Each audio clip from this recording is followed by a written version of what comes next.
السلام علیکم ناظرین، میں ہوں عبداللہ وزیر اور امید کرتا ہوں کہ آپ خیریت سے ہوں گے۔ آج میں جو پیغام آپ لوگوں تک پہنچانا چاہتا ہوں وہ ہے عمران خان اور قاسم علی شاہ کے حوالے سے۔ عمران خان نے قاسم علی شاہ سے وعدہ کیا ہے کہ میں اپنی پارٹی سے آپ کو ٹکٹ دوں گا۔ تو عمران خان نے کہا کہ میری پارٹی 26 سال سے ایماندار اور محب وطن لوگ ڈھونڈ رہی ہے۔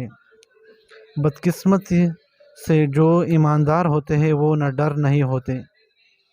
عمران خان: قاسم علی شاہ جیسے لوگوں کو سیاست میں اشد ضرورت ہے۔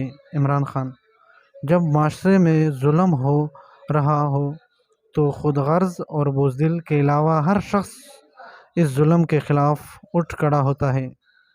کیا میرے جیسے استاد اور مصنف کو سیاست میں آنا چاہیے؟ قاسم علی شاہ کا عمران خان سے سوال۔ ہماری پارٹی آپ کو ٹکٹ دینے کے لیے تیار ہے، عمران خان نے قاسم علی شاہ سے کہا۔